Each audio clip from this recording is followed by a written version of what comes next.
Welcome to this tutorial video. The goal of this video is to show you the settings and parameters of the Debtor Age Analysis Report.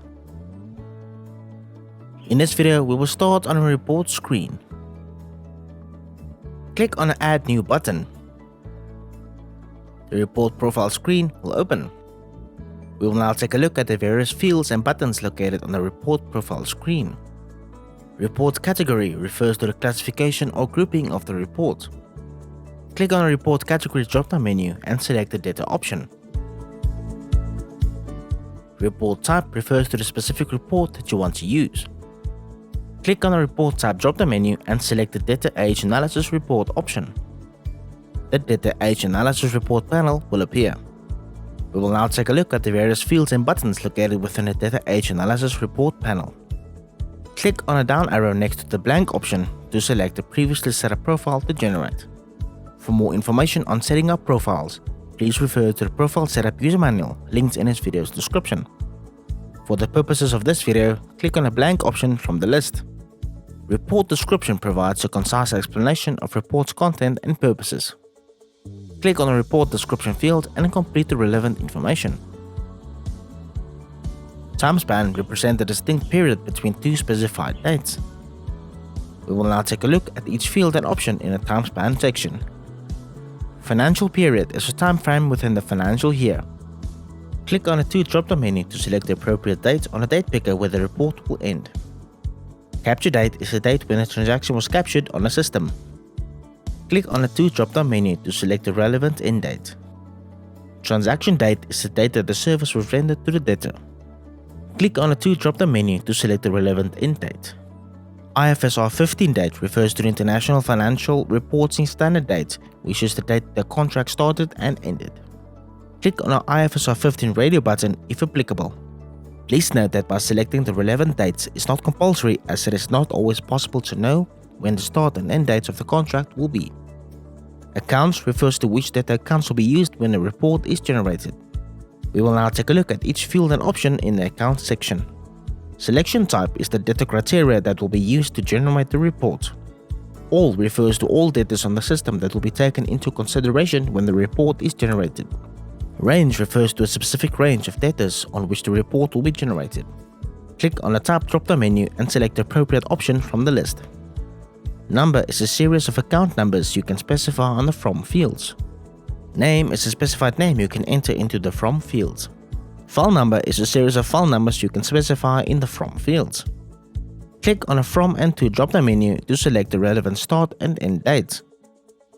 List refers to a group of specific debtors as indicated on the list. When clicking on the List radio button, additional options will appear, which we will explain.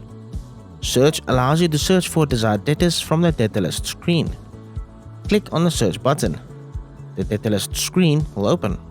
From here, you can search for the relevant data to add to the report. Click on the Close button to return to the previous screen without saving.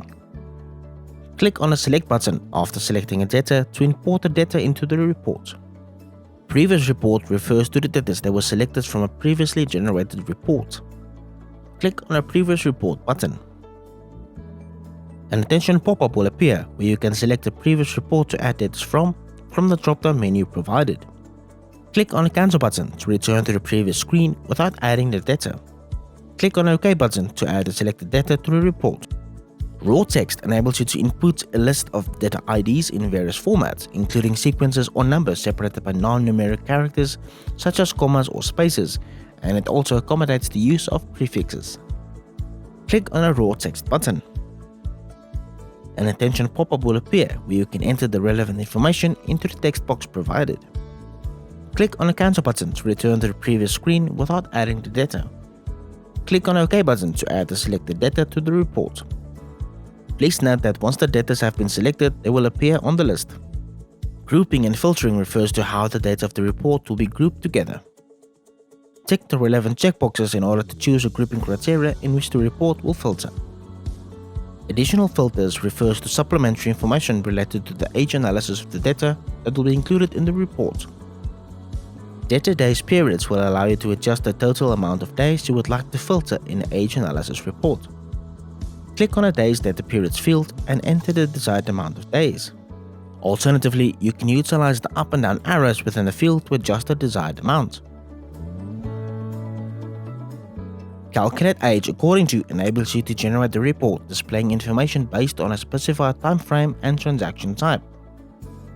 Click on the Calculate Age according to drop-down menu and select the applicable option from the list. Click on the Close button to return to the previous screen without saving the report settings. Click on the drop-up menu below the Generate Report button.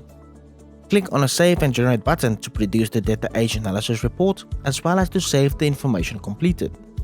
The Save New Profile screen will open. From here, you are able to assign a profile name to the report settings you have just set. The profile name with its configured settings will then be available for future use. Click on the Cancel button to return to the previous screen without saving. Click on the OK button to save the new name for the profile and generate the report.